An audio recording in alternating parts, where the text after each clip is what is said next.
Rich Bordner, high school teacher from multiple backgrounds in California and right here in Collin County. And Rich, what else do you wanted to say? You can introduce yourself. I'm going to move the stool out of the way so you can roll. How's that? Okay. And let's start this Alt-R, see if that works. Recording in progress. Well, thanks for inviting me. I really appreciate this, man. I'm excited. And I hope you guys find this informative and get a lot out of this and are entertained, even. I got to apologize ahead of time. As Ron hinted, I tend to roam when I walk around. So for you guys that are on Zoom, just know that if I start walking around out of the camera view, that's kind of a habit that I've gotten in as a teacher. Because if I don't roam, that's how they fall asleep, you know. So I provide a moving target to keep the kids awake, and I don't know if I'll be able to stay within the cage here. So we have 3 cameras on you, so go wherever you want. Okay. Although this might be an issue. I might trip over that. Oh, no. Hopefully not. So look, I've got an incredible amount to share here. This is going to take a while.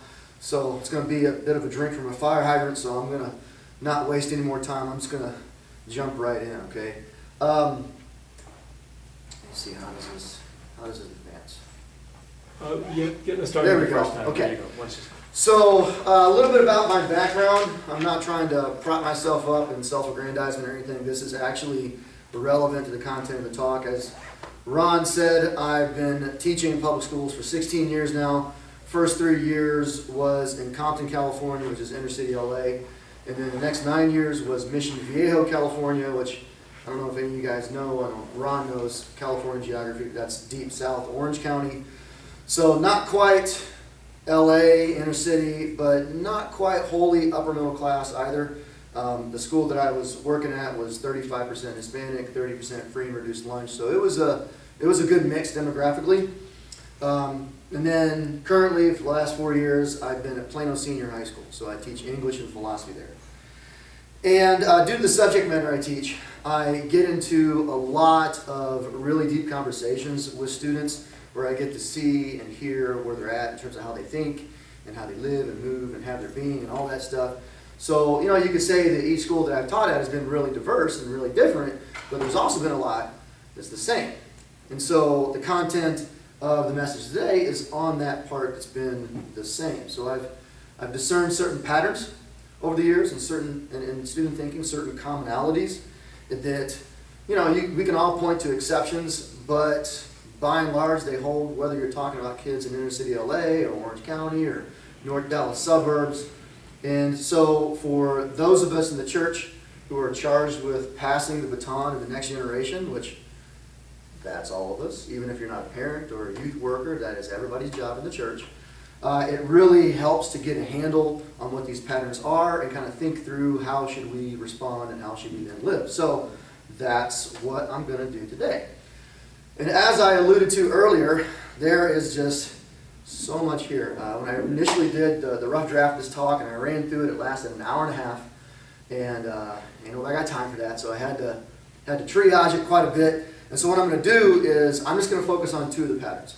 I mean, there's a lot that I've noticed, but I'm just going to forget most of it and go deep into 2 of the patterns. And when we get into Q&A, if you guys want to go down rabbit trails and what some of that other stuff is, like if you want to know how COVID, not really COVID itself, you know, it's not like the flu affects their brain, you know, but if you want to know how the policies that we put in place have, you know, affected their mental, emotional health, stuff like that, just ask in the Q&A and we can go down whatever rabbit trail you want to go down, okay? But by and large, I'm going to stick to just focusing, okay? Also, this talk really isn't going to be data heavy. Mostly I'm going to focus on just telling stories from the classroom that kind of demonstrates the data. The reason why is I don't see any reason to rehash the data. I think most of us are kind of familiar with the patterns that we see in the numbers. You know, like we know that there's a high degree of relativistic thinking in kids. I mean, there's always been for decades. So, you know, if you read any Pew or Barna study, it's going to tell you that. We know that there's a high degree of bleed in the pews with kids. You know, 60 to 80% of kids, even the ones that are raised in devout homes, within a year or 2 of going to college, they're going to walk away. So I just don't see much of a need to rehash all that. You know, again, in the Q&A, If you want me to give you resources about what the data shows Gen Z, I can point you to books, I can give you plenty of resources there. But I just want to make the data concrete. I want to put a human face on it all and kind of make it visual for you guys. So that's what I'm going to do. And most of this holds no matter if we're talking Christian students or secular.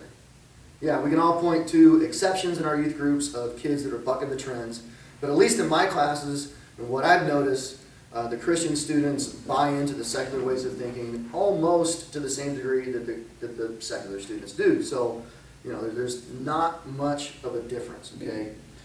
And last caveat before I jump into the patterns, I don't want to come off like I'm wagging my finger at the kids and blaming them. This is not meant to be kind of like a, get off my lawn Christian type talk. So really we can't blame them because this is just the environment they've been raised in. They've been taught to be like this. And honestly, kind of shining a lantern on the church, a lot of times Christian adults, perhaps inadvertently reinforce, or at least we don't counter the discipleship they get from the world very well.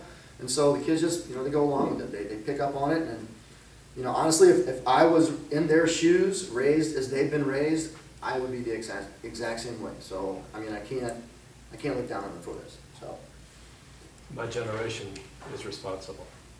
well, not just your generation, but mine too, everybody's, because, we've all kind of had a role in how we've ended up here. So let's get into the patterns, all right? So the first is there is a very high degree of two things that you might think are odd bedfellows, but by the end of this talk, I hope you see that they work very well together in tandem. And it's a high degree of hyper-individualism and a high degree, at the same time, of hyperconformism. Okay, now again, you might think those are oil and water, but they really go well together. Okay, so let me tackle the individualism part first. I'm going to make a distinction between a healthy individualism and an individualism that is a concern, that's a problem.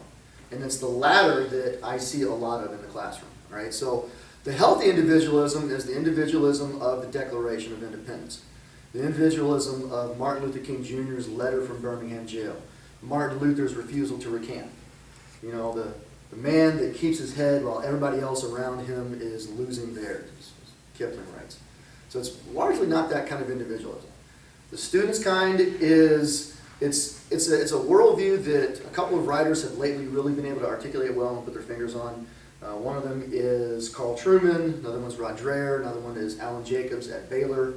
They all call it different things. So Trueman calls it expressive individualism. Alan Jacobs calls it metaphysical capitalism.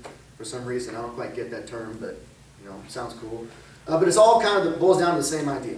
And it's they thoroughly embrace the idea that I'm my own. You do you. All right? You define yourself, period, full stop, end of story. And meaning and identity is found wholly by looking within, consulting your desires, especially the sexual ones, rather than looking up to God or looking out to community. And then authenticity demands public expression of that inner identity and societal enabling of that expression. They are deeply, deeply committed to this. It is axiomatic to them. It is, getting them to question is like the proverbial, asking the fish what wet feels like. It's really hard for them, okay? And I think we really underestimate this. We underappreciate how this drives a lot of the other problems we see. You're going to hear me say this again and again in this talk, but I think it's something that we give lip service to. We talk a good talk, but I really have to wonder if we fully grasp the nature of the problem at its deepest level. For one, I think we underestimate how ubiquitous and immersive this message is in our culture. It is all over the place. It's even in the church to a high degree, and so the kids have picked up on it really well. For example, this is the worldview of Disney. This is Disney. Our kids have been raised on Disney. And every single Disney or Pixar movie that I can think of, with very few exceptions, even the family-friendly ones that we in the church are big fans of, like Frozen or The Incredibles, we love those movies, right? It's all a variation of pretty much the same thing. So at the center of the movie, you've got a protagonist who's this beleaguered and put upon individual who has an identity or desires or interests or dreams that are somehow out of step with the larger society. And sometimes that society is their family that just doesn't get it. Sometimes it's their town or their city that's discriminating against them, like in The Incredibles. And sometimes it's just society in general. But either way, it's the same sort of thing. The whole movie is the protagonist's journey of liberation from the stodgy, the judgmental, the unrealistic expectations of their family or their society. And then on the other hand, the society's gradual awakening to the need to kind of let go of all that and let go of their limiting categories and accept the protagonist's unique identity. That's the plot, that's the theme. And I mean, you could say that there's room for those stories in our culture, right? There is. But the point is that this is the constant drumbeat of our culture. It's the constant drumbeat of Disney. And so this is the lens that the kids use to see life, to the exception of almost everything else. So let me give you just one example here. All right, I know this is going to sound a little funny, especially coming from a guy who looks like me, but have you ever thought of the lyrics to the song Let It Go from Frozen? If you've got daughters, you know the movie. This is expressive individualism concentrated. The fears that once controlled me can't get to me at all. It's time to see what I can do. Test the limits. Break through. No right, no wrong, no rules for me. I'm free. That's one stanza in the song. The whole song is like that. Okay? And we tend to easily miss things like that. That's part of the problem, is that we ourselves are expressive individualists, so we just don't notice it. We're swimming in the same water that our kids are swimming in. We're the ones that put the water there. So that's part of the problem, right? This is the American gospel. The part of the talk that I omitted was me pointing to other examples, like look at this ad, look at this ad, look at this. I could go on for an hour just giving you example after example of the culture. This is everywhere. And here's another thing that I think we in the church often miss. A lot of the controversial issues that we get worked up about, like some of the ones that you guys were talking about in the lead up to this talk, we tend to address those on the behavioral level or on the moral level. Like is same-sex marriage right or wrong? Or we tend to talk about bathroom policy or gender divisions in sports or things like that. Those are incredibly important battles to fight. We can't lose sight of that. Yeah. I think what we miss is that those issues are downstream, and they're downstream from a more fundamental problem. Okay. To demonstrate, here's an illustration. So a few years ago, I actually broke my foot. I don't recommend it. It's incredibly painful. Come to find out, there's a lot of little bones down there that go crunch when you take a wrong step. So I had to have screws put in my foot. Actually, if you look at an x-ray today, the screws are still there, but they're all broke. So there's nothing we can do about it. They're just going to be there, but that's neither here nor there. The point is that when I went to my rehab, a lot of the rehab had nothing to do with my foot and everything to do with other things like calf strength or even hip flexibility. And the reason is because the injury is never the problem. It all originates from things that are upstream, up the chain, right? That's where the problem starts. And so it's the same in the realm of ideas. All the changes that stem from the sexual revolution, they're not just a loosening of traditional morality or being more inclusive or being less modest or things like that. It's a profound worldview shift. Just as momentous as the worldview shift from paganism to Christianity in the days of the Roman Empire. Maybe even more momentous. It's a profound seismic shift in metaphysics and what is real. It's a profound seismic shift in anthropology. What does it mean to be human? And to fail to see that and to fight the ideological battle there is a failure of imagination. And it's a failure to really perceive what's going on. So if a person or a culture or a church or institution, what have you, adopts this expressive individualism, pretty much everything else in the sexual revolution, from abortion on demand to public funded trans surgeries, it follows as a human right. It's a done deal. That train has left the station. So we've got to fight the battle there. And this is the attitude of your kids, even the ones who were raised in strong Christian homes. Okay. Now, a story to demonstrate this from the classroom is last year during the pandemic, after we read a certain novel, our district curriculum called for students to make a presentation on a fictitious town. So they had to kind of like build a town with, a driving philosophy and central values and all that stuff. And they had to, do a PowerPoint on it. And so every single student in my class, without exception, had a, you can express who you are as a vibe, as a central value in their town. So maybe it was worded differently from presentation to presentation, but it was all there every time. So a girl gets up there, and she says, in my town we value diversity. It's okay to be different. So I sensed an opportunity, started to ask her some questions in the Q&A, and I said, all right, so who's the poster child of your town?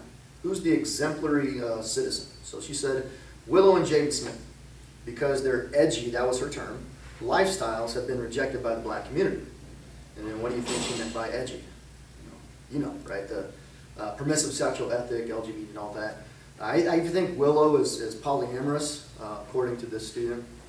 I don't know, but that's what she said. So I asked her for a limiting principles. Like, is there any limits to any of that? Would you, put any limit at all? She said, no, I wouldn't. I said, all right, is there anybody you would kick out of your town? She said, no. So I'm like, in my head, I don't know if she really believes this. So let me kind of go for the jugular here. What about Trump? Immediate negative visceral reaction. Oh, hell no, Trump would have to go, right? So the point here isn't to defend Trump. Even if I disappoint some of you guys, I'm not sorry for this. I'm not a Trump guy. So the point here is to reveal the shallowness of her thinking. She never really thought about any limiting principle, but she had them. So you just, you poke and the bubble pops, right? But that wasn't the most eye-opening part, though. What came next was. So I asked her next, what if you found solid scientific evidence that the polyamorous lifestyle was bad for health, emotional health, mental health, relationships, all that? Would you change your mind on your tolerance of polyamory? She said no. Well, why? Because that's their choice, and she can't oppose it. So it's like, okay, well, is there anything that could cause you to rethink that stance and change your mind? And again, she said no, for the same reason. It's all about choice. She cannot oppose somebody's choice. She was like very dogmatic about that. It's choice, choice, choice. And she just had a very hard time articulating any sort of limiting principle. All she could say was, well, I would limit it if somebody was being weird. Okay, what's weird? Well, it's weird if it's bad. Okay, what's bad? It's bad if it's weird. Okay, honey, we're not getting very far here. We're going in a circle. Help me out. Just help me understand this. And about all she could say in the end was, well, it's weird and bad, and I would limit it if somebody's doing something that makes somebody else uncomfortable. Okay, come on. What's that, right? That's pretty much all she could say. Now, how does this mix with the conformism part? Let's start to kind of tie in that. And it's real simple. They hear this individualistic message over and over and over again, and it's not countered very effectively in our churches and homes and whatnot, and so that sort of wins by default. They conform to it. It's kind of why do all the non-conformists dress alike type thing. And you can even see this in the story that I told. All the students had the same message. The girl that I questioned in particular, and they were very dogmatic about it. And it was kind of like this, 4 legs good, 2 legs bad thing, just repeating it on cue, and trying to get them to question that was really, really difficult for me. It was like a lot of blank stares I got when I asked these types of questions. Okay, and to wit, another thing is this. What do you think is the phrase that I hear the most from students in conversation? And it's not even close. It's the number one by far. And it's the phrase, I agree. They don't say that to me. They disagree with me all the time. But they say that to each other a lot. There it is. Conformity. They just do not want to be perceived as judgmental. So they're willing to go to great lengths to avoid that stigma. There's a lot of kabuki theater going on. So a lot of going along to get along. So there's that. That's the first little angle that I want to hit. The second is that they're thoroughly discipled by screens. Now, I know we talk about this a lot. Okay? I didn't get that. I just Googled that and it came up, so I was like, all right, I'm going to use that. I love that picture. Yeah.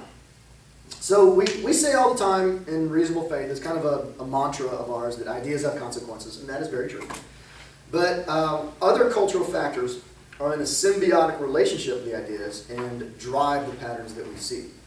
One of those is screen technology. I think it massively compounds the expressive individualism problem and a lot more. Right? This is another one of those areas that we pay lip service to. You know, we all bemoan kids that have their faces constantly stuck on the phone. We're like, put your phone down and join the real world. You know, we say all that stuff. But I really wonder if we fully grasp what's going on here. One of the reasons why I say that is because a popular response, I just got this yesterday, actually, when I was talking about this, just to somebody. Popular response I get is like, well, technology is a neutral tool. It all depends on how you use it. You know, you can use it abusively or you can use it well. You know, it's like a wrench, right? But I think that's whistling past the graveyard in this instance. Okay, they're not neutral tools. It's really a misnomer to call it tool anyway. I do just because that's for lack of better terms, but certain false ideas and pathological practices are built into the DNA of screen technology. Okay, so for example, they give us what Jonathan Morrow calls the hyper-personalization of reality. They give us a highly curated version of reality that is tailored to our individual tastes and our individual quirks. And this is not just one wrong way to use screens. It's baked into their very nature. It is the foundation of the business model that app companies and social media companies depend on for their existence. There is no Facebook without this aspect of screen technology. Okay? And conservatives are just as vulnerable to it as liberals are. This doesn't go away by using screens more responsibly. Okay? Now, don't get me wrong, I'm not Amish, right? So maybe we can't get rid of cell phones entirely, nor do we want to, right? If you ask me which era would I rather live in, 50s or today, I'd probably choose today, despite all the stuff I'm talking about. That train has left the station, but at the very least, this calls for some very deep wrestling and soul searching and making some very big, drastic changes to how we do life if we want to shepherd our kids past all this. You know, they're a primary disciple of all of us. What's your mind clocks time doing matters. The same thing goes for your kids. Okay, your kids can technically never be exposed to anything that we get worked up about, like the violence, the pornography, the profanity, the gender ideology on TikTok. Like they can skirt all of that and still be thoroughly discipled and catechized in a secular therapeutic mindset by the screen. Winston Churchill said that we shape our buildings and then our buildings shape us. At least I think it was Churchill. I don't know. So that's definitely in play here. Now going into detail on this, it'd be a talk on its own, but let me just tell one brief story that kind of touches upon this. This summer, I was talking with a good brother in the Lord, good friend of mine who's got a teenage daughter. She's had a cell phone for several years now. She's a senior in high school. And he was telling me how she interacts on Instagram on the phone, and she'll just kind of mindlessly, for the longest time, she'll scroll and like, and scroll and like, and scroll and like, just mindlessly like that. And he said that she even likes things that she knows she shouldn't and things that she doesn't agree with. Because if she doesn't, she knows that her friends will see it and her friends will come after her. And so she performs. Now you might think that's not a big deal. What's the harm in letting somebody know you care through a Instagram like? But keep in mind that what you perform, you eventually become. And social media teaches us to perform. That's the primary way that we interact on social media. We do it to get attention. So it's wearing the mask. All right? You do that so much. You give tacit approval so much that eventually you start to believe it. Right? It's like Winston, 1984, 2 + 2 = 5. Eventually you start to believe it just because he repeated it verbally so much. Right? So this is one way. I emphasize one way, where we get kids that are raised in strong, devout homes, and one day you hear something just come out of left field. It's like, man, I've never taught you that. Where'd you get that? They just go like, well, Dad, it's obvious. They kind of shrug. It's, they've been discipled right under your nose. Okay. Now, books like Tech-Wise Family, which is a book on screen technology written from a Christian perspective, I think they're good, but I think they don't go far enough. I think a better approach is the approach in Cal Newport's book, Digital Minimalism. Now, Tech-Wise Family is a book from a Christian perspective. Digital Minimalism is not. I don't think Cal Newport is a Christian, at least as far as I can tell, but I think his is the superior perspective. Crouch recommends technology fast, so an hour a day a week a year, totally screen-free. All right, good start, but what Newport does is he flips it on its head. He says not an hour a day screen-free, but you get the screen for an hour a day, or less. And the rest of the time, it's screen-free, except, what you got to use the computer for work or stuff like that, okay? And the whole book is kind of working out how that would look and how to tweak your environment to make that happen, right? So that sounds really extreme, but I think that's the kind of paradigm shift that we need to start making in the church about this stuff. So those are the two patterns that I want to focus on. Now let me turn to how then shall we disciple? So how should this inform our parenting and disciple making? Now, one caveat here is these are general patterns that I'm addressing, right? I'm going to say you over and over again, but that's just a colloquial way of talking. I'm not necessarily coming at you. If you don't think this applies to you, great. You're doing great, awesome. I'm just talking about general patterns here, so I don't want you to take this personally necessarily. Because I've got a lot of controversial things to say, I think, here. The first thing is I think we need to shift, in terms of paradigm shifts, we need to shift our priorities, okay? Here's what I mean. I talk with a lot of families in the church, and I hear this over and over again. We're so busy. We have no time to breathe. And this reflects what I call the Texas suburban hustle. It's not just California, people. It's here. It's Texas, where you're constantly chauffeuring your kids from program to program. You got the soccer practice, you got the piano lessons, you got the SAT prep. They're scheduled to the hilt. It's what I call the school to college pipeline. You're just trying to get them into a good college and build that resume, right? And if you ask parents outright, we will all say, oh, of course, discipleship is our priority. Like, we love Jesus, and that takes precedent over everything else. But really, what's the facts on the ground say? How are we living, right? If you commonly find yourself in that no time to breathe space, maybe it's time to make a sacrifice. Step back from that so that you have more mental space and time to devote to intentional and consistent discipleship in the home. It's like Vadi Bakum says, are you preparing your kid for Harvard or for heaven? And a lot of people are like, well, we can get both, right? Well, technically, yeah, there's Christian kids at Harvard, right? But it's hard. It's tough. You got to work. You got to put in a lot of hard work to build that resume to get your kid into an Ivy League school, and something has to give. And 9 times out of 10, it's the intentional discipleship that has to go. There's just not enough hours in the day, right? So don't get me wrong. Sports are wonderful.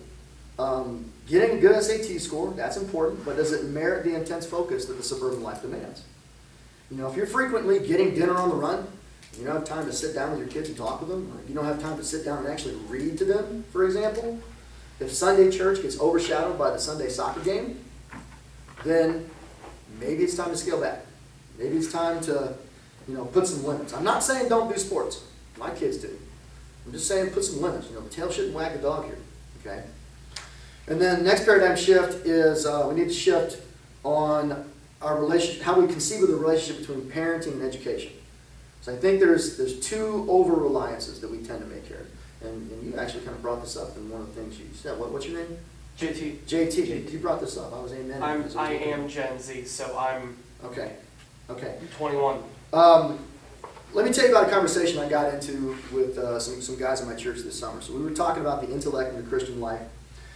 And one friend who's got 3 elementary age kids, he downplayed all that. He said, it's great for those that get into it, but I don't really need it. My faith isn't going anywhere. I'm happy to share my story with people, but I don't really get into answering the objections. And so I said, what about your kids? Exactly. You stole my thunder. So I said, well, okay, fair enough for you, but what about your kids? They're getting bombarded by this stuff day in, day out.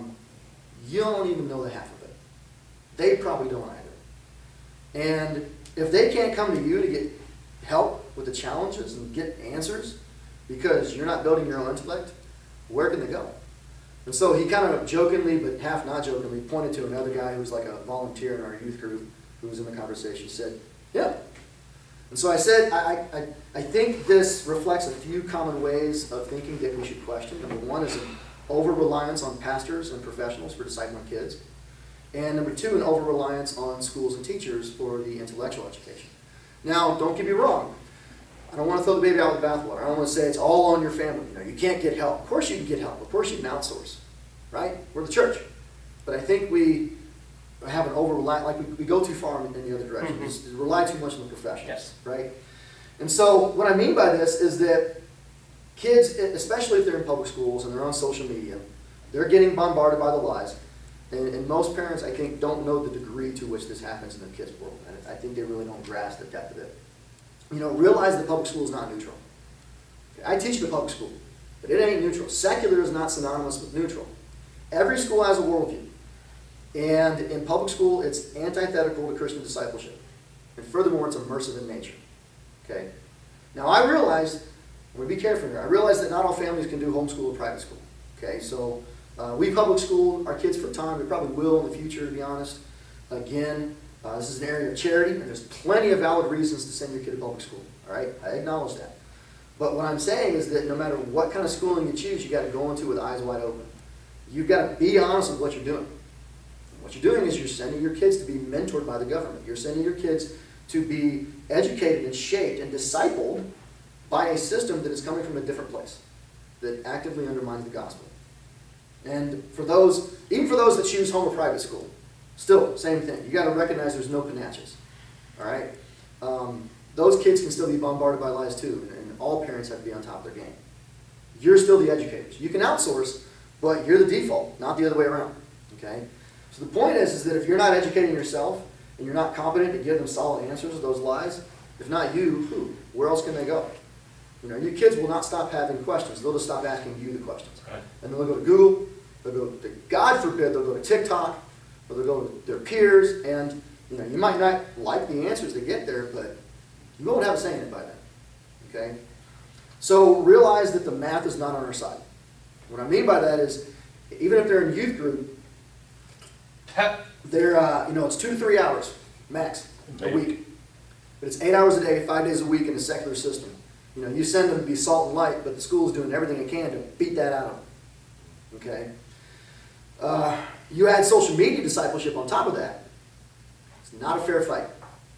Not at all. So you need to level the playing field a bit by being intentional in the home. Not just training yourself up for when they bring questions to you, but you need to be intentional too. And you need to go to them and actively teach them, because they might not come to you often enough. They might not even know what to ask. Okay? So basically, they'll believe lies unless you do something. All right? So the idea here is that in the home, we need to better expose and inoculate students to the challenges that their faith will inevitably see. Ages ago, like back in our day, for most of us, except for JT here, when I say back in our day, these challenges would be things that maybe just like the seminary student would see, or the overly academically, apologetically oriented person would see. But now it's every Christian kid. All right? They're getting it. You can't avoid it. So you need to prepare them for the challenges that await, actively. This is not the only thing we need to do, but it's a necessary component of the project to stop the bleeding. Okay, so it puts things like apologetics, philosophy, literature, things like that, at the center of discipleship in the home. Now, that's the one where we're like, apologetics, reasonable faith, we're all nodding that. The next kind of things I think we need to turn our attention to, they're not talked about so often. Next, we need to get a handle on screens. And here's where I start to make it a little personal. Okay, this starts with us. We've got to look in the mirror on this. So if you're setting limits on your kids with their cell phone, but you're sneaking Facebook snacks, they'll see that. And it'll drown out everything else you say. Okay? So you got to get your own house in order first before you get your kids in order. And, I'm not saying to never let your kids have a cell phone or never let them watch TV. I'm not saying that. But wait as long as you can. And when they do get a phone, put in place and rigorously enforce the right environment and habits. Not just rules, because law is powerless, but habits, environments. Okay? Otherwise, the phones are too powerful for us. It's like a shiny rectangular heroin needle in our pocket, right? And then furthermore, you need to articulate the why to them and constantly explain to them why your family is different from everybody else. So let them see The Social Dilemma, that movie on Netflix, and talk about it with them. When you're out and about and you see that parent that is mindlessly scrolling on the phone, their kid's just sitting there, some of us have been that parent, narrate that to them. Discreetly, of course, if the parent doesn't see it, otherwise it's kind of awkward, but let them see, like, hey, you see that? What's going on there? Look at how the phone is getting in the way of their relationship and connection. That's why we do this, Tim, or Susie, or whatever, right? The next is we need to learn the skill of what I call Socratic discipleship. Okay, now, direct teaching in the home is good. Don't throw the baby out with the bathwater. I've got plenty of that goes on in my home. But you also need to be skilled at the skill of asking good questions, drawing them out in conversation with Socratic disciple. The next week or so, I'm going to put a resource up on my website devoted to this. And I think it's important, the conversational style and the questioning style is, because it's more relational than direct teaching or just like kind of handing them a book and telling them to go read it and then being done with it. And I think Gen Z, actually other generations too when they were young, they gravitate more towards this kind of teaching style. So it's really good to be good at that. And then coming down to the end here, we need to be good at addressing what Douglas Murray calls the madness of crowds and narrating the rhetorical techniques in media for them. So if any of you have watched the Olympics the past couple of weeks, you will have noticed that the celebration of the sexual revolution, or the diversity, equity, and inclusion messaging, is very prominent in Olympics programming. It's another thing that you can't shelter your kids from. It is inevitable. They're gonna be exposed to it. And so you need to think of ways ahead of time to talk your kids through stuff like that and prepare them for that onslaught. Help them see, by creating good questions to ask them, help them see how the game is played. Help them see that there's an agenda that the elites are going all in on in our culture, and that they, our kids, don't have to go along and get along. Our advertisers, they write our stories today. They speak for America. They tell us who we are, what to aspire for, what to want, and we're all very vulnerable to their messaging. Every single one of us. So, their answer to those questions primarily is that you're a consumer. You're an expressive individual who uses their products to authentically express his identity. That's the American story. And we really need to do a better job of discipling our kids through all that and showing them how mass media works and how it shapes us. Now again, don't pretend like you're above it all, because you're not. None of us escape this, including myself. It's not just a left progressive thing. It's a human thing, okay? And then lastly, be weird. It's important. Now, be careful with what I mean by weird. Dyeing your hair pink, not weird. Wearing thrift store clothing, not weird. Being transgender, not weird. That's mainstream. That's avant-garde. That will get you points from the cool kids. Okay? Being weird is remaining firm and faithful on things that will gain you scorn from the inner ring. Teach them the lessons of the emperor's new clothes. I love that parable. I love that story. It's got our number in our culture. Your kids will need to have developed the sight and the sense of that little kid in the story, and be willing to stand out like he did by refusing to suppress the obvious for social gain. There's this strong thread in middle-class American Christianity that makes an idol out of societal respectability. That idol's got to go. If you want your kids to survive, you've got to sacrifice that. So the apologetics focus in discipleship, that's the easy one. That's the one that we all kind of see. But humans, including kids, they're not just intellects. There's a lot going on at that social level, the emotional level, that affects them. And a lot of them walk away due to those other factors. And so we got to turn our attention to those things. Okay. So that's my talk. What we're going to do right now is we're going to go into an area of question and answer. So think of some questions that you have. But first, I'd be remiss if I didn't plug my side ministry just a little bit. So I am a public school teacher, but I also have a ministry called the Daniel Collaborative. It's named after the prophet Daniel, because that's what I want to make, a bunch of Daniels in the culture. So the aim of that ministry is to help pass the baton on to the next generation. Basically what I just talked about. And so, I do a lot of teachings, I do a lot of things, but two things that I do primarily is, number one, this message, sharing stories and insights with parents to kind of help them see what's really going on at the ground level with their kids. And then also I do a role play. It's really fun. At least it's fun for me because I get to mess with people. And it's for kids, for students, it's for young adults, it's for parents, it's for anybody that is willing to let me mess with them. What I do is I will don the guise of an atheist or some character. It doesn't have to be an atheist.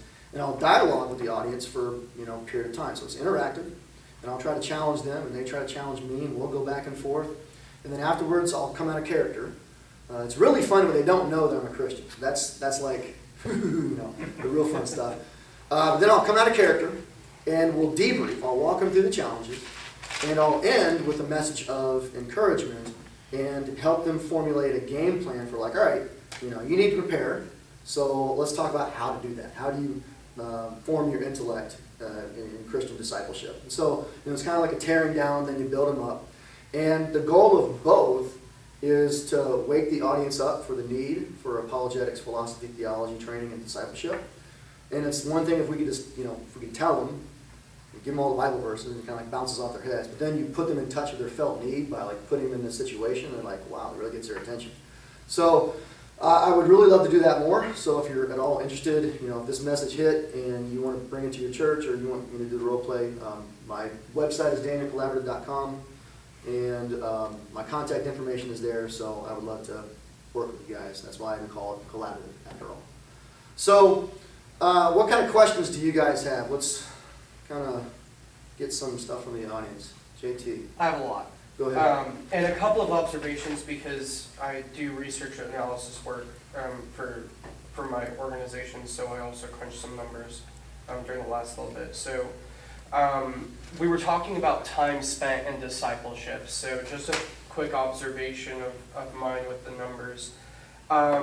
In general, taking averages that you can find around the internet,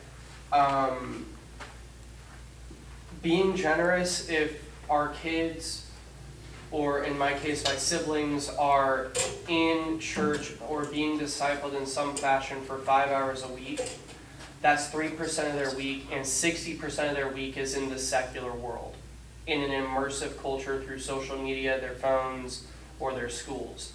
So you have a 60% versus 3%, and that's not even including extracurricular activities that aren't sponsored by heavily discipleship-focused organizations. That is just school and social media versus a very generous 5 hours a week in the church and in discipleship. 60% versus 3%. Yeah. So that was one thing, just to kind of give some numbers to kind of what you were talking about. But then, so to my questions, what are your thoughts on those of us who are involved in apologetics and theology and pastors? I've heard, and at times I've voiced, the idea that the largest problem is that we're returning to the Roman culture and the Greco-Roman period culture-wise with a resurgence of hedonistic type thinking, but the way that you articulated things in the examples you were putting together, I'm realizing that I think part of our struggle may be we are confusing an idolization of authentic self-expression and hyper-individualism for hedonism because they have similar behaviors. And so I'm wondering if in a lot of apologetics and theology works with Gen Z and with millennials, if we are trying to fight the wrong philosophy. Can you articulate what you see as the difference between the hedonism and the individualism? So hedonism, it's all about maximizing pleasure. Maximizing pleasure, minimizing pain or discomfort to allow for mad pain because some people are weird. And so that's the traditional hedonism. I think that there's a difference, though, between that and the idolization of authenticity. And so it's not so much about whatever makes me feel good. I think it's a combination of, well, what matters is what makes me feel good. So hedonism plays a part, but the authenticity is what's resulting in the behavior. Because you can be hedonistic and not express those behaviors as overtly as possible. And so I'm wondering if we're not actually tackling the authenticity piece of the culture in a lot of the conversations we have. A little bit. I think I see what you mean. So let me give it an attempt, okay?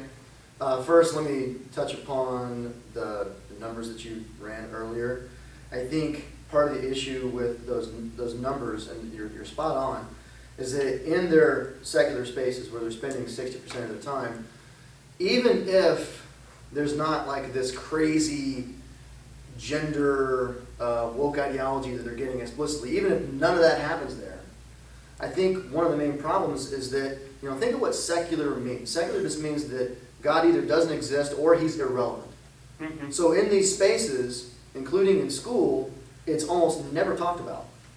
So they don't get the opportunity to think deeply about these issues just because it never comes up. When you're so busy studying for the SAT test, going to soccer, thinking about what your boyfriend's going to wear to prom, and picking out how many AP classes you got to take and acing the AP test and stuff like that, thinking about the deep things in life tends to get crowded out.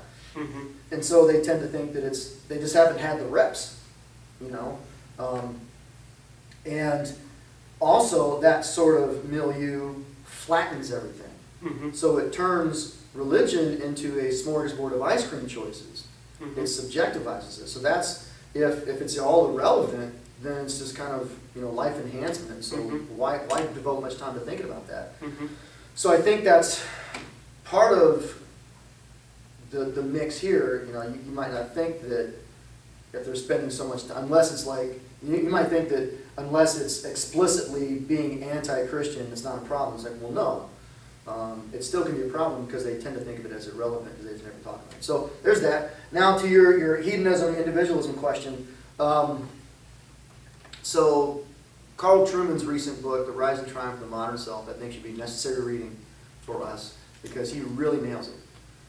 And I think he touches upon this a little bit. This expressive individualism that we're talking about now, it's been a long time in coming. It didn't start, 10 years ago. It started with, 1600s, 1700s, and there's been a couple of different planks that have kind of fallen in place as time goes on. Yeah. I think the difference between hedonism and the individualism, one of the differences is individualism of the expressive individualism kind finds meaning by looking within. Yes. Okay, finds meaning by consulting the desires. So it assumes that your desires are your identity, and that's not a part of hedonism necessarily. Exactly. And then there is the authenticity part. That authenticity means public expression of that identity that you find by looking within. Mm-hmm. And so it comes from Rousseau, it comes from Freud. Freud put in place the sexual part of it. He added that your sexual desires are your identity. They're a key part of who you are. Before Freud, that really wasn't a thing. It was behavior. I've got desires, but they're not a core part of my identity. Mm-hmm. And so I can either follow them or not, and it's just behavior. Well, after Freud, now it's, if I disagree with your behavior, I'm discriminating against you. Okay, and that's a part that probably hedonism didn't look to. Does that answer your question? Yeah, it does. But so downside and upside of me being here, there's a lot of places my mind goes. So piggybacking off of your response with another question, and then I've got a little small snippet question. But Okay. With regard of the behavior component, wouldn't that be similar to some of the attitude of the Stoics in ancient philosophy, where and I'm more just saying Freud didn't add anything new, he just inadvertently returned to an older philosophy where your life or who you were, or rather the philosophy you believed in, was defined by how you lived, or like who you are was defined by what you did because it defined your philosophy. Or at least, I haven't studied the ancient philosophers a whole lot. I'm taking a course on it this semester. That's just from general reading and exposure. But that's just I guess a question because I'm hoping I'm wrong. Well, let me answer this one, then I'm going to go to some other people and we can come back to you in the end if you want. Short answer is I don't know, because I too am not very conversant with the Stoics. My gut tells me that if they were to see some of the stuff that passes for intelligent, like on TikTok, they would be absolutely freaked out by it. Yeah. That's just my gut reaction. I could be wrong, but aside from that, I don't know. Okay. I don't know. So other questions, maybe from the online contingent or anybody else? Go ahead, Ron. I love a good word picture. You've talked about the iPhone as being a glowing rectangular shot of heroin in your pocket. Is that close to the way you said it? Yeah. I love that word picture. You mentioned the word therapeutic, talking about the dynamics of screen time. Mm-hmm. In what way is it therapeutic? So it's therapeutic in the sense that it's all about affirmation of who you are, affirmation of your desires and your wants and your inner identity. That's the point of life. So therapy, the therapeutic mindset is all about centering that rather than centering, like an external standard or obedience to the Lord or just like taking up your cross and following. So according to a therapeutic mindset, the things that need to be avoided at all costs is suffering and boredom. And that's obviously not what Christ taught. So that's what I mean by a therapeutic mindset. And it goes back to what Jonathan Morrow said. It's a hyper-personalization of reality. Mm-hmm. So it gives you a version of reality that is dictated by your quirks. And again, that's how social media works. That's how social media makes its money. By getting your attention, by giving you things that affirm your priors, so that you're like attracted to it more. Without that, social media doesn't make money. Does that help? Does that make A sense? little confirmation bias got touched on there. A little bit. Is it Frank Turek that uses the phrase some kind of therapeutic moralism being? Yeah, it's called. How's that go? Moral therapeutic deism. Yeah, moral therapeutic deism. So That's that actually came from a 2005 book from Notre Dame sociologist Christian Smith, Mm-hmm. and it was titled "Soul Searching: The Spiritual and Religious Lives of American Teenagers." And so he did this really comprehensive study of how teenagers at that time think, and even Christian students and all that.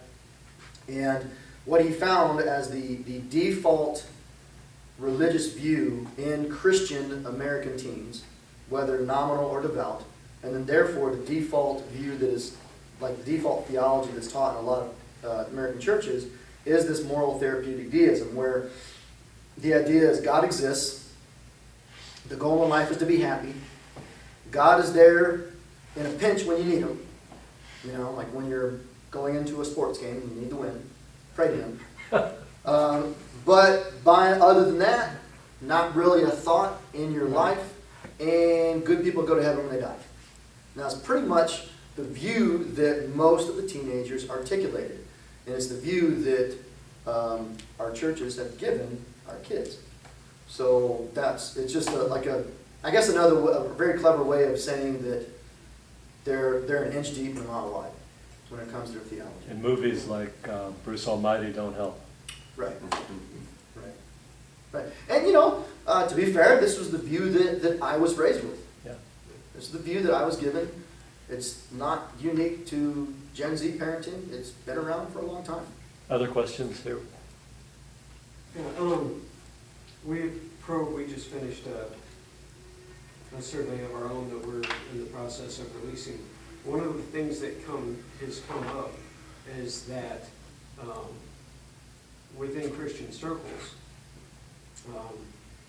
as the age groups go down, starting with people in their 40s, 50s, then you go down to people in their 30s, people in their 20s.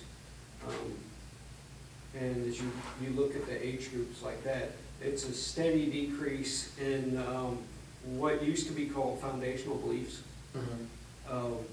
Things like the divinity of Christ, the exclusivity of Christ in particular, to where even at one point I saw like 30% of professing evangelicals would say that Jesus was a good moral teacher, but not divine. So how would that seems to be, I think, playing into all of this. So how would you see that playing into all of this, and how it will return to those foundational issues as part of the discipleship? Because a lot of our discipleship doesn't even address those issues in the church. So, what are your thoughts on how to bring those back, given everything that you've said? So, in addition to what kind of I've already touched on, like secular spaces, it's not talked about very much, so that stuff's going to be the default. The kids are never really being explicitly taught. Also, it goes back to the amount of time. If the only time that they're thinking about religious, spiritual issues like that is when they're in a youth group or when they're listening to a sermon in church, they're going to adopt those attitudes.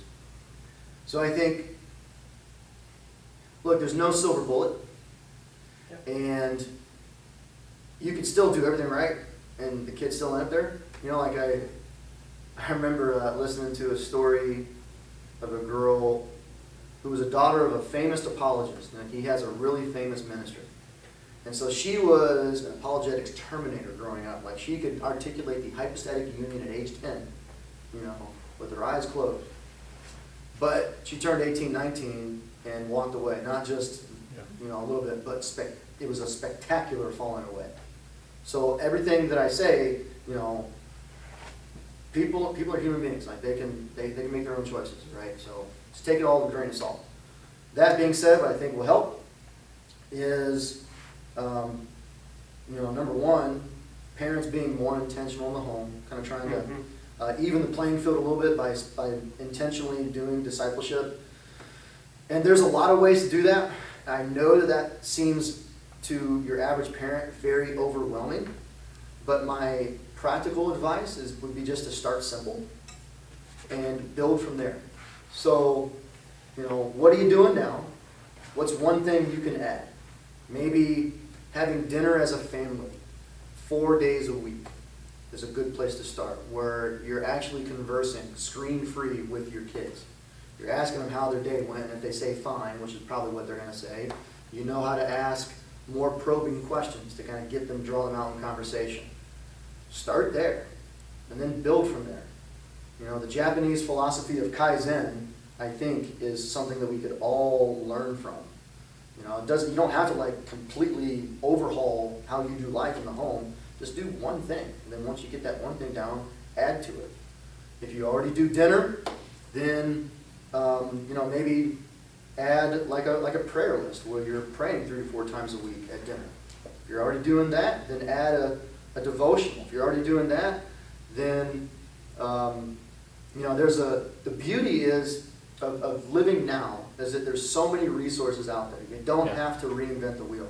I think that's part of the thing that parents tend to get overwhelmed about. They think that oh man, I've got to have these really deep devotionals. I've got to have these reflections ready to go, and I've got to be the teacher and create this stuff from scratch. No, you don't. Just rely on some of the resources that other people have made. Yeah. And you don't have to be really insightful about it. Just read a page from the book. And then have the pattern is after you read the page, okay, kids, ask me a question about what I just read. Or make one comment about what I just read. It doesn't have to be rocket science. Use YouTube. Find Stand to Reason's YouTube channel. Or find Brett Kunkel's Maven channel. They got these little, 1 to 2 minute snippets. Play that on your laptop during dinner and be like, all right, kids, what do you think about that? And just have a discussion. Just a series of little things, if done consistently, will go a long way. If they're done just every once in a while, like when you feel like it, not going to make much of a difference. But if you do it like clockwork and it's just a habit in the home, I think that's where it starts. Does that help answer your question? Yeah.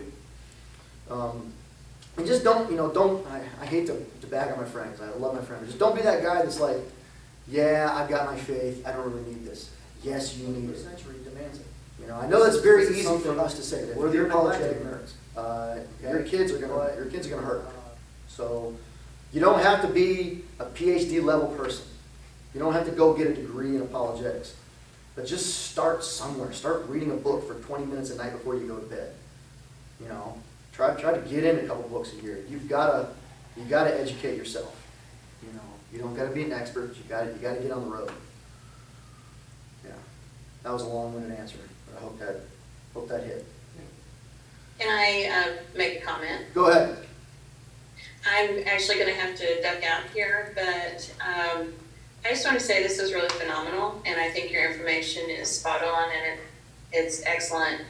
So what I'd like to do is maybe reach out to you outside of this. I think there's a lot of crossover with what you're talking about and how I can empower the parents that I work with. So I would love to be able to do that if Sure. you're open to it. Yeah, Okay. absolutely. Well, thank you so much for coming today My and pleasure. for sharing all this with us. It's just phenomenal. Thank you for coming. My email is info@danielcollaborative.com. I'd be Okay, happy, perfect. I'd be happy to Thank help you so much. facilitate getting together, Cool. if you're willing.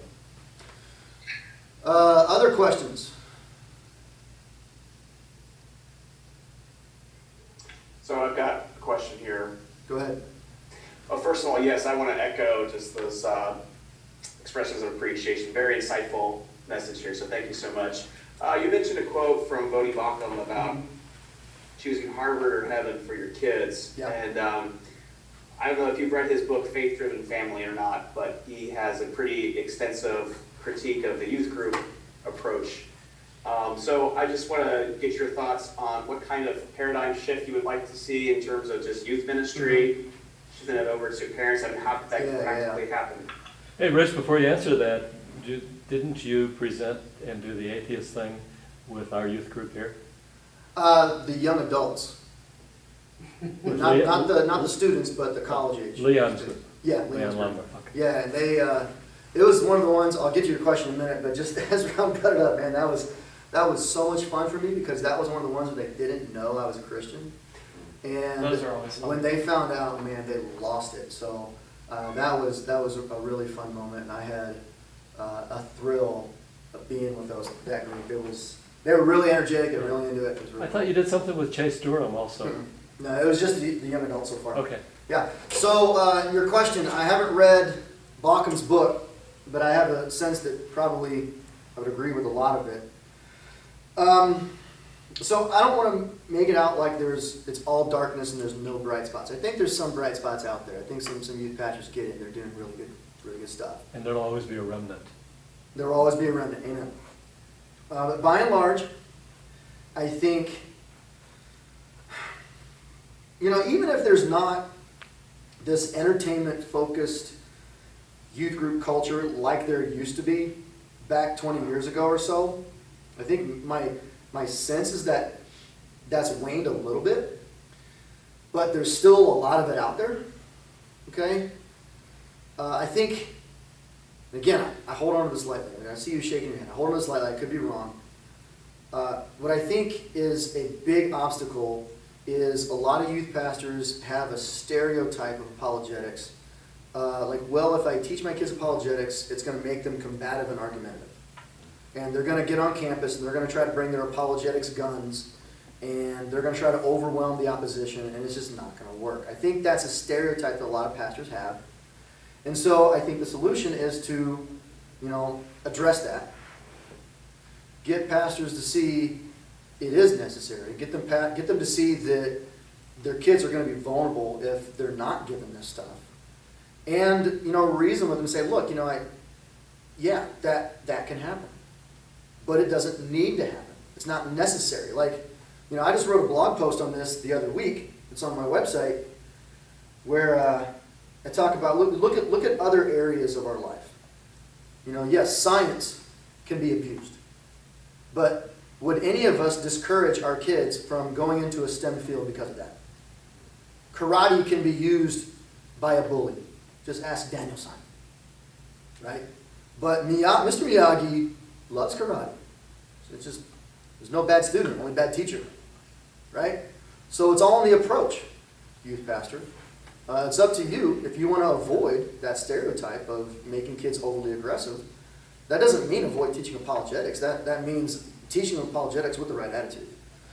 And then I think some youth pastors, they use apologetics in their ministry, but not enough. So they have like a little series, like 2 to 3 weeks. Like, okay, we're gonna go over a couple apologetics topics, or we're gonna have a panel discussion. And it's just like they think like check the box and be done with it. Like, no, this needs to be a consistent part of your ministry and your discipleship.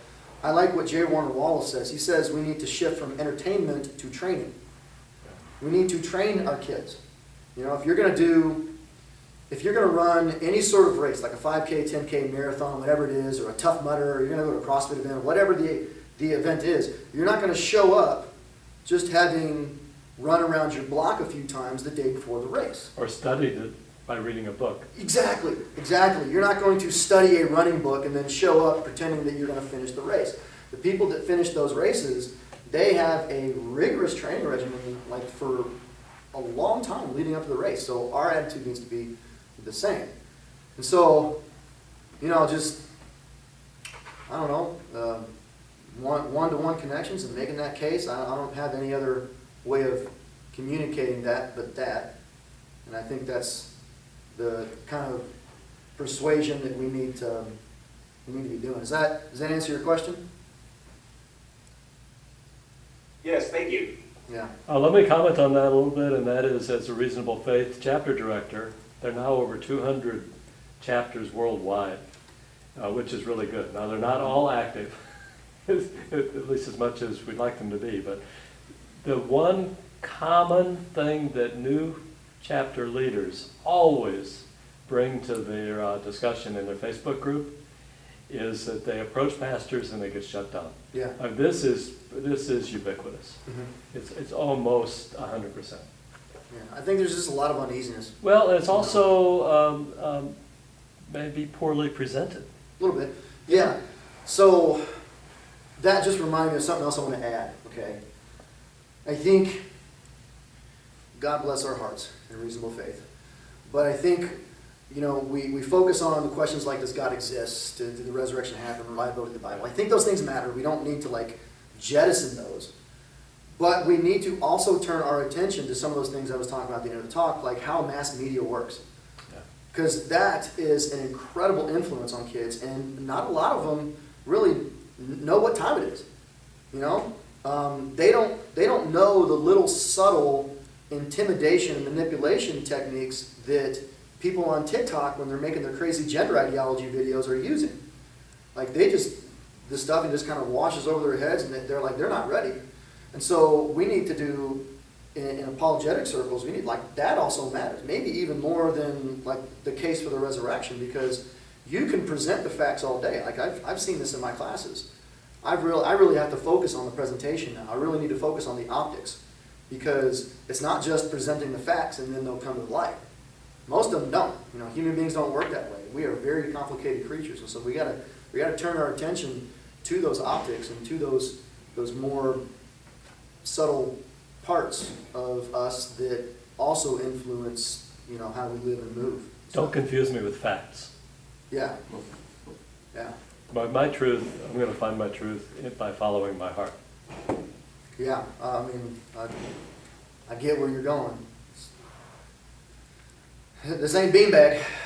J. Warner Wallace expressed the same thing you said in a different way. He said we have to go from teaching to equipping, Mm-hmm. which is exactly Yeah.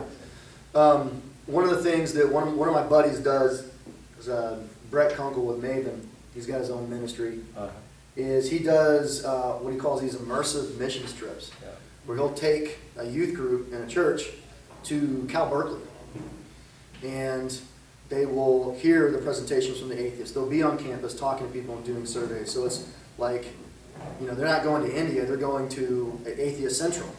So when they get all this stuff in the wild, you know, they train in the lead up to it. They just don't go. So they read a bunch of books and do a bunch of training beforehand. Then they go into the missions trip, and then they come back and they debrief. And so that sort of thing, get this analogy, might fall flat on you guys, but it's a vaccination against... Yeah, it's an inoculation. It's inoculation. Yeah. Right. Things like that, and things like the role play, you know, things that put them... It's like if you're in a sport, before the season, you're going to do some scrimmages, right? You're gonna put them in a live situation where they get beat up, and they kind of see like, oh crap, maybe I need to practice harder. And you do those scrimmages before the real game, before it matters. I would rather them deal with this stuff in-house than the first time they deal with it be out there in the wild. You know? Ken and Michael, you've been awfully quiet. No questions? Thoughts? Yeah, I think what our ministry is young adults at worth, and so we're talking with 18 to 30-year-olds all the time, so a lot of what you said kind of resonates, that it's what I'm seeing as well. And to your point that you made, reasonable faith reaching out to other pastors to try and get their help, that's the same experience we have.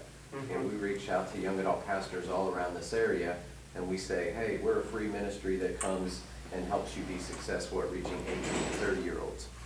100% of them shut us down. They're like, no, we don't need your help. And it's like, obviously. It's good to know it's not just me. And you didn't even use I'm the getting the word, same response. you didn't even say apologetics. You just said a ministry, All free I'm saying ministry. is, our ministry That's the part tries to that help them be frustrates the most. successful. Yeah. And That's we're what all the free. surveys are We don't charge anything. We just say, hey, what's your need? Let's come in and help you address whatever your needs are. So I get the same, you're not the only ministry that's happening to. But also we have a parenting arm of the ministry, so we do parenting seminars. And what you said is what we say, which is, it wasn't my analogy. I think I heard it here at Cottonwood at one of the apologetics conferences they had. But someone said, hey, imagine there's two people. They're both boxers. One knows there's a fight coming up and he knows who the fight is against. The other one doesn't know there's a fight coming up and he doesn't know who he's going to fight. So the one sitting on the couch eating potato chips, watching, playing video games, doing whatever, the other one's in the gym practicing every day. And he's getting stronger and he's analyzing what's the weaknesses of this guy that I'm about to fight, how can I overcome this guy?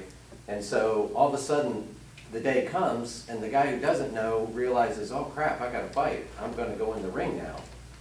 And the other guy has been training for months against who he knew who his partner was that he was going to fight against. Which one do you think is going to win? Yeah. And so I tell parents, you got to train your child. I mean, Proverbs 22:6 says, train your child in the way they should go. What is that? What does that mean? That doesn't mean drop your child off at the church every Sunday morning and hope everything's going to be okay. You've got to intentionally train them up so that when they're small, you're doing it all the way up until they're a senior in high school, and now they've left to go off to college. Because what tends to happen is parents approach me when their child's in college and they've walked away. And it's like, okay, crap, now it's already happened. After the referee goes, all right, you're out. Okay, well, It's already all right, happened. let me start fighting. I think the shortcoming of that analogy, which I agree with at 95%, is that the shortcoming is that you use the word fight.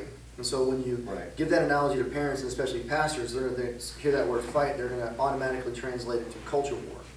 It's like, oh, culture war, and I want to avoid that. Right. It's like, well, my response to that is, well, you might not be interested in the culture war, but the culture war is very interested in your kids. Yeah. And this is like Lord of the Rings. Like, what did Aragorn say? Like, well, he's talking to one of the guys, one of the kings. I forget what his name was. And the king was like, no, we're not going to war. Like, we don't need this. And he's like, well, war is at your doorstep, whether you like it or not. It's coming to you. Yeah. You can deny it, but it's already there. Yeah. So you don't have to. That doesn't mean teach them to be combative and to be culture warriors, but it does mean to teach them to have their head in a swivel and be aware of what time of day it is. Because you can't avoid that. What we tell them is to be able to identify truth and identify what's not true. Because, again, apologetics is teaching them why we believe what we believe and be able to articulate a defense to why we believe this is true. And what happens is if you don't do that, then your child goes off to university and they get attacked by other students, they get attacked by their professors, and they say, well, you're only a Christian because your parents were Christian. If your parents were Muslim, you'd be a Muslim. If your parents were Hindu, you'd be a Hindu. And they start to realize, oh yeah, maybe that's true. Maybe, because they can't articulate why they believe what they believe and be able to defend why what their belief is the truth. Yeah. Ken, if I may. Go ahead. I think, there's a lot that's right on with that. But unfortunately, and this is more coming from someone who's in college and what I'm dealing with my peers, unfortunately, the vast majority of freshmen and sophomores that I've met in my 3 years at SMU have,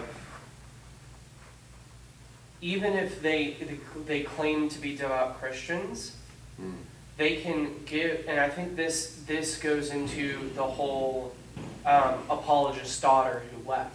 There's a difference between knowing why something is believed and being able to articulate it, and knowing what you as a person believe. I think that a lot of individuals, when they go into college, they don't actually have beliefs. They know what their parents believe, and similar to, so in this regard, religion has become like a last name. You are identified by it, but it is not you. And so in a lot of ways, in the 18 to about 20, 25, 26 age range, which is about the age range that I specialize in right now, the vast majority of them, it doesn't matter where they're coming from or their background. They can tell you why they believe, why they can answer questions about why, but they can't answer personal questions about what. And this gets into the story you talked about, well, weird, bad, weird, uncomfortable. She didn't know what. She only knew why and how to articulate why, but not the actual what behind it. Isn't this the essence of what it means to be a Christian? And we have to remember that even the demons know. Yeah, Exactly. There's a personal element to it, right. I want to add something, and I've been looking for an opportunity to read this quote because it's money. This is another thing that we got to add on to all of what we're talking about. J.D. Vance, he's a politician right now. He's running for Senate in Ohio. But before that, he wrote a best-selling book called Hillbilly Elegy. And it's actually, there's a Ron Howard movie by the same title that's based on the book. And J.D. Vance is actually a Christian. He's a devout Catholic. But for a time, he walked away in college. And the book doesn't really go into this, and the movie definitely doesn't go into this. But if you listen to some of his other speeches, especially the churches, he talks about this. So he's talking about when he left for a period of time in college.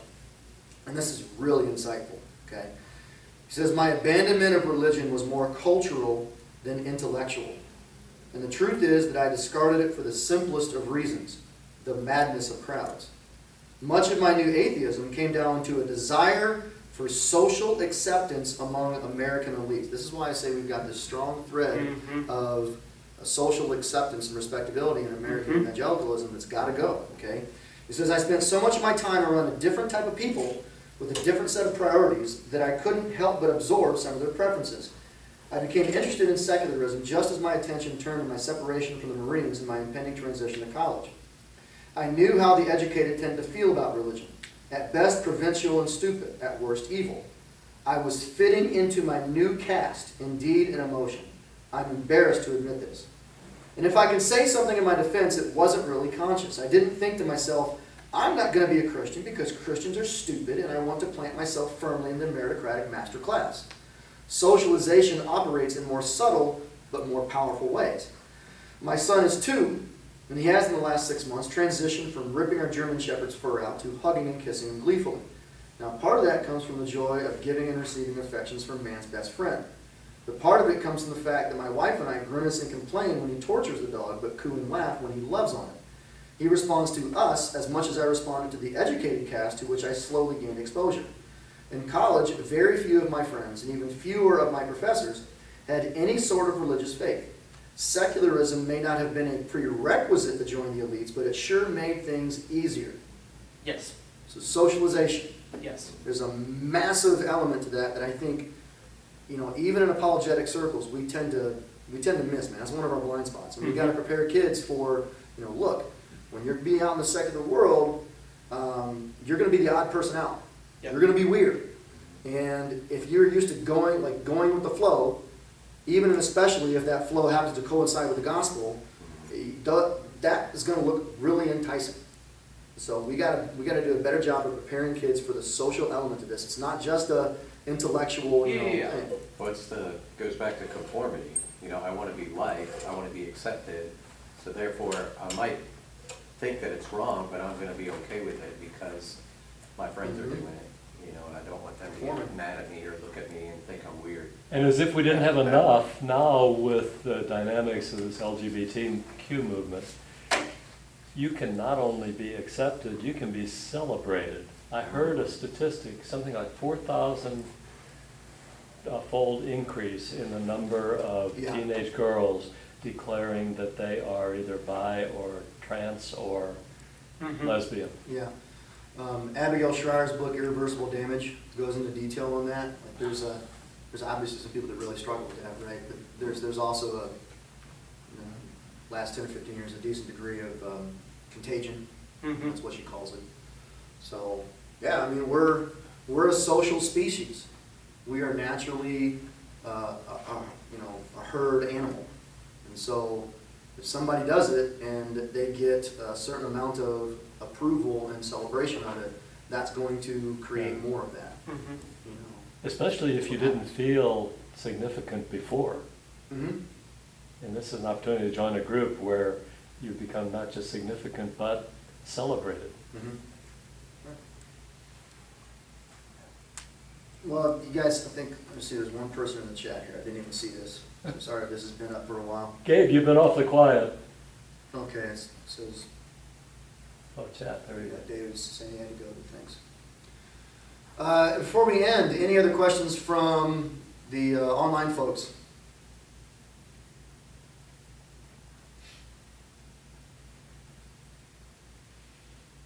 Okay, well, guys, it's been a pleasure. Hey, It's been this fun. has Thank been, you. now what was it you did with Greg Kokel? Did you call into his radio show? Do I remember that right? Okay, there's kind of a backstory to that. Or if you don't have time. No, I do. Our district is really strict on copyright. Uh-huh. So anytime we use something outside of the district approved curriculum, we have to get approval, we have to get copyright permission of it. Even if it's like free and public on the web, like they're really, really strict about it. So in my philosophy class, I use a couple of Greg Kokel stuff. You know, when we do a unit on morality, and they watch a debate on whether morality is objective or not. So a couple places, other places other than that. So anyway, I emailed Amy Hall. Yeah. It's kind of like his guardian, you know. Yeah. It's like, hey, do I have permission? You know, here's what's going on. Do I have permission to use this stuff? And she said yes. But then she answered again, sent another email. I was like, this sounds really interesting. Sounds like you're kind of in a unique place, a philosophy class in public school. Would you mind coming on to our show and talking about it? So I said, of course, yes. And I wrote up my thoughts beforehand, some notes, and I sent it to Greg and sent it to Amy. It's like, hey, just so you know, this is kind of the sort of things I might say, so maybe this will help you create some questions and prepare for the interview. And they came back and was like, you know, this is great stuff. Instead of spending 20 minutes, why don't we spend a whole hour on it? So That's right. that's kind of how it ended up. It's all coming back to me now. Yeah. That's how I discovered you. That's how I found you, I think. Is that out there on the internet where we could listen to? Yeah, it's How far back it was is like the in podcast? January. Yeah, it was sometime in January. Just go back, Stand to Reason. If you go back. to the Stand to Reason podcast, you Yes, can yeah, I get see it. Find it. All right. years, they'll have years of stuff on their podcast at this point. Have you done anything with Frank Turek? Because I haven't. we need to get him to do an advanced CIA instructor academy, Mm-hmm. because you've leapfrogged his instructor academy. Have you done it? He does an advanced one. Ryan's Well, he's been- only done it once or twice. Well, We yeah. need to get him to do another one here in Dallas, is Yeah. what I'm saying. I haven't done the instructor academy, but I have friends who are about to go through it, and they've all effectively told me you would be repeating coursework. Well, you have a knowledge base that's beyond where they are, but just to hang with those guys. Oh yeah, no, I would love to go Good through network. it just 3 to like days. get to know people. I think it's coming this week or next in California. Yeah, I know David Wolcott and a couple of other my friends down in Houston are driving out, are going out to it.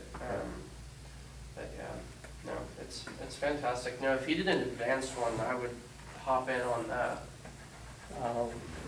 I'm not on a first-name basis with Frank, but I know Ryan somebody who is. is. Text him all the Why don't you time. tell him that there's a groundswell of support for doing an advanced Okay. CIA in Dallas at Cottonwood Creek. Okay. And just for your information, a year ago, when COVID was raging, their church canceled on them to do their CIA in Dallas. And they contacted me, and we were able at the last minute to have it right here in That's Cottonwood. awesome. Yeah. Yeah, no. And they had like 70 people here. This is a I great remember church. hearing about that I'm- here. You don't, or you Yeah, do? I don't, but yeah, if it happens again, let me know for sure. For sure. Well, thank you, online folks, for coming, and thank you guys for coming. It was fun, man. Yeah, Hope you this guys is got- awesome. Got something out of it. Well, this is such good content. I don't know how locked in you are with your family on Sunday mornings, but if you're ever available at 9:30 at Cottonwood, Mhm. I would love for you to talk to our life group. Let me Okay. shut that down because it has to convert the recording, Okay, come on. and I don't want to I don't lose know how that, to do it. lose that opportunity. If you want the recording, it'll become an MP4 after about 10 or 15 minutes Yeah. of processing. MP4 or M4P? MP4, and the audio for podcast. Well, I'm gonna let you, dial all that in. All right, sir. Sayonara, folks. But thank you for putting so much work into this, Rich. This is just a